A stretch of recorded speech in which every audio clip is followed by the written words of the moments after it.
Alright, what's up everyone? This is NinjaDeathStrike bringing you another Pokemon TCGO battle.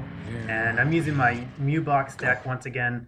This game is a little bit laggy. The server seemed to be really chugging the day I recorded it, but it was a pretty good match and it wasn't too bad, so just bear with me if you notice a little bit of lag. Anyhow, getting into the match, looks like I have the advantage, which is nice, even though I have no idea how they calculate that.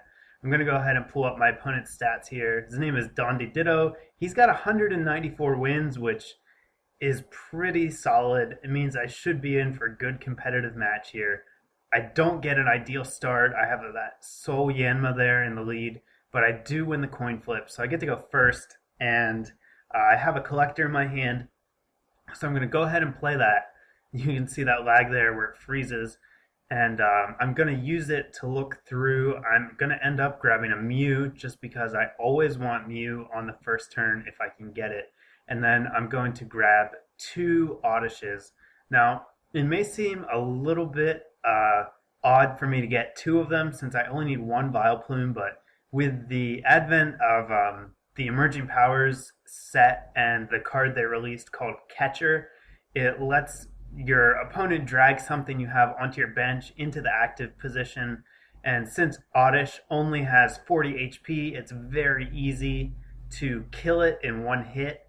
And so I usually try to play two just so that if one of them dies, I can still evolve the other into Vileplume and get my trainer lock up quickly, because that's really one of the keys to making this deck successful, is getting Vileplume up as fast as possible.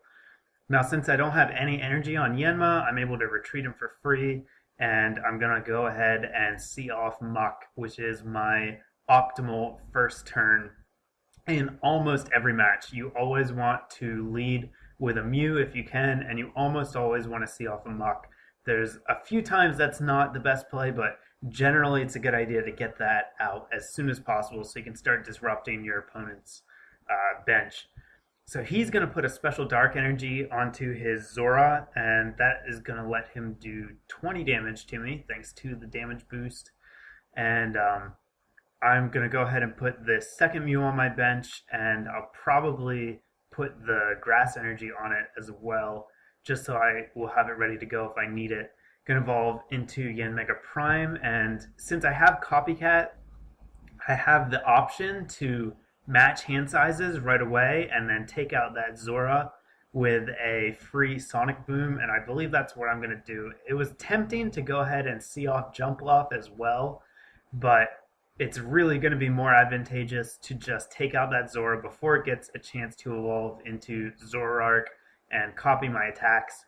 So I play Copycat to copy the hand size, retreat, bring in Yanmega, and draw First Blood, getting a free prize. So now the pressure is really on him. He only has that single Larvitar down there, but he gets to evolve it into Pupitar this turn, plays another Larvitar down on his bench, so he's not in danger of being donked anymore, which means losing before I get all my prizes. He puts an energy onto Pupitar, and thanks to his Pokebody, that's going to let him retreat for free. And he sends out Larvitar basically just as fodder while he tries to build up that Pupitar.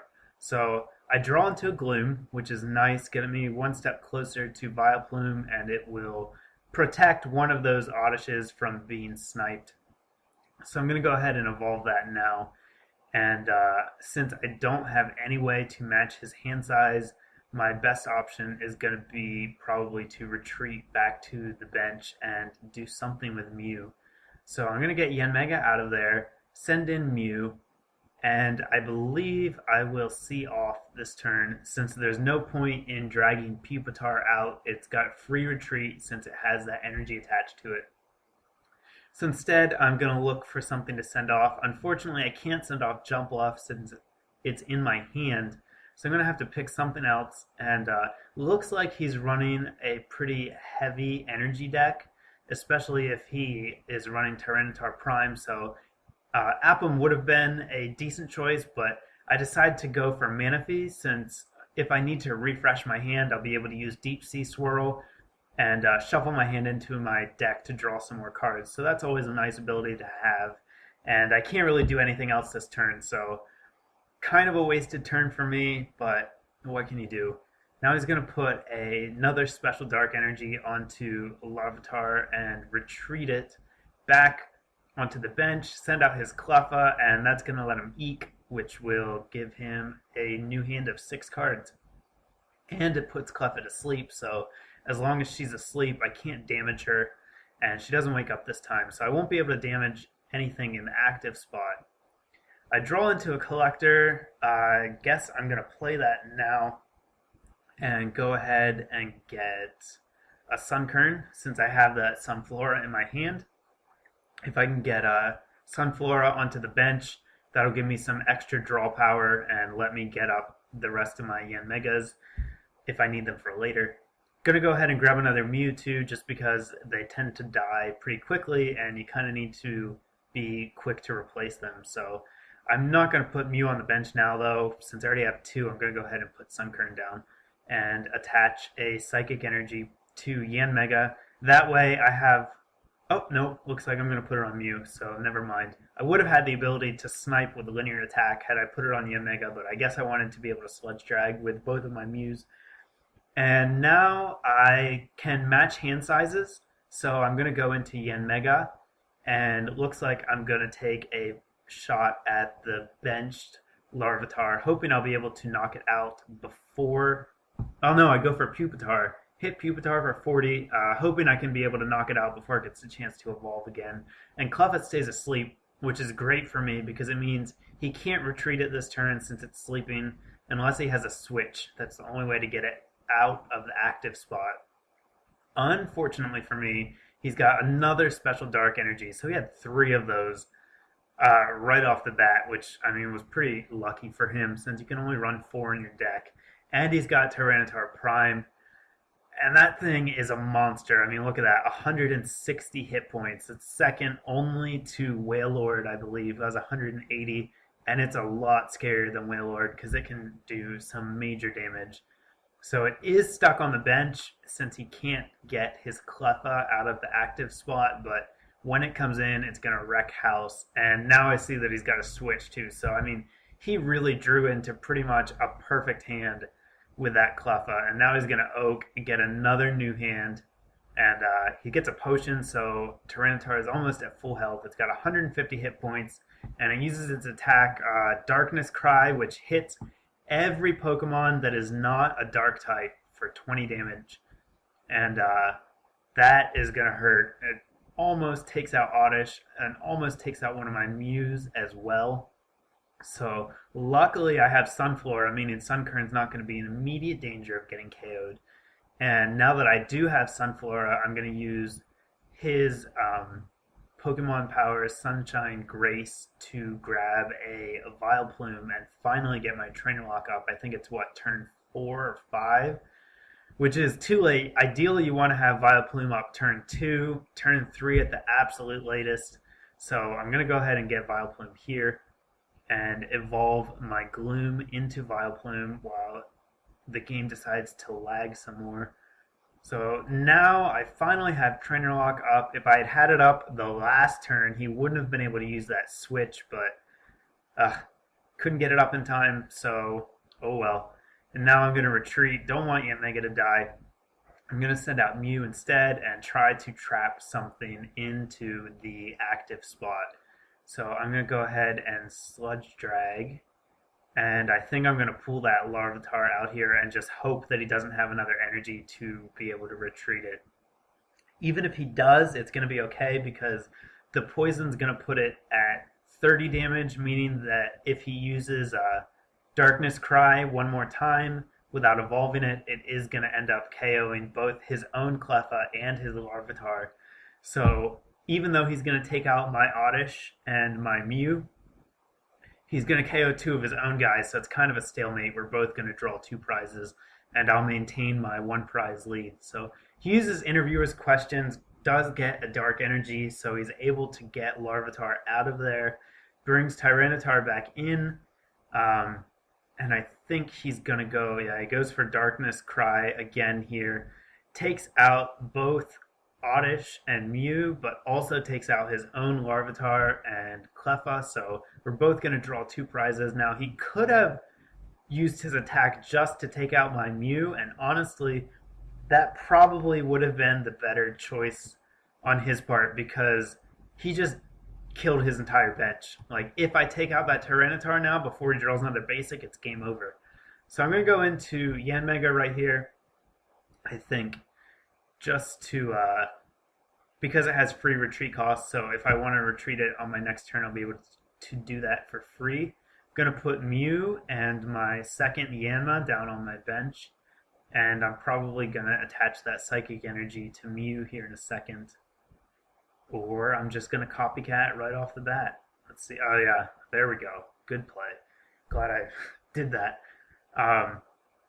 Trying to click Mew, it's not going to work because TCGO is laggy as hell. So click 3 times before the energy finally attaches, and now I can judge or copycat to match hand size. Since he has 6 cards, copycat's going to let me draw into a pretty nice sized hand, so that's what I'm going to do. Pull my final Mew and another Yanmega, which is nice, and a judge. So good pull for me. Hand sizes are matched, so I can hit him with a Sonic Boom.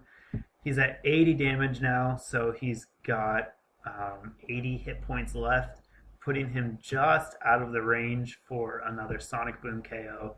Now he's going to use Juniper, ditch his hand, and draw a new one. And you can see he had a lot of items, so a good bit of his hand was junk there. He's trying to get rid of that, get something useful, probably looking desperately for another basic so that I don't win by default if I manage to kill this Tyranitar. And let's see what he's going to do now. He's thinking, sorry, probably should have cut this part out, but I guess I missed it. Anyhow, he decides to attack Yanmega outright. He could have gone for Darkness Roar, but it wouldn't have killed anything but that other Mew there. And now I'm going to be able to send in my fresh Mew if I can click on it. Try once. Try again. Yeah, you can see this, so laggy. TCGO tends to lag a lot, especially at certain times in the day when there's a lot of people on. It just can't handle the load, and so it takes 4 or 5 clicks to do anything useful. So anyhow, I've got Mew out there, going to go ahead and evolve my second Yanmega Prime, and I'm looking pretty good. If I can take him out this turn, I will be able to win the game since he doesn't have any basics, but unfortunately it doesn't look like I'm going to be able to do that.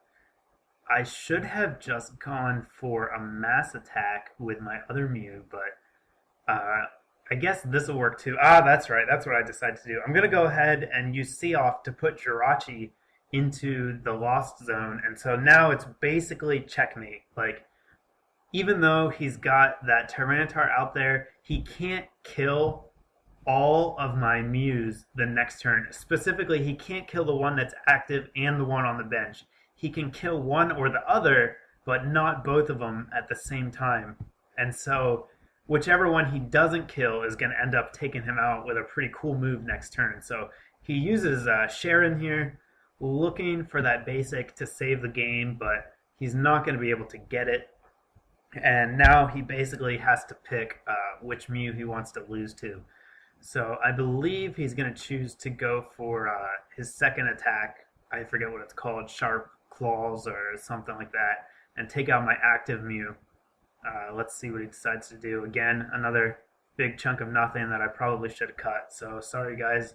I try to go through these and edit out all of this downtime, but sometimes I miss a patch. So he puts another energy onto Tyranitar. That is going to let him use his main attack, but he just goes for Darkness Roar instead. Going to hit everything for 20 damage, and going to take out my bench Mew, which actually puts him into the lead now. He's up 4 prizes to my 3, but it's not going to save him because he didn't get any more basics. So I don't know if he just doesn't run a lot of basics in his deck, or if he just got really unlucky and was not able to draw into one. So this turn, I don't need to do anything but use Jirachi's attack, which is Time Hollow.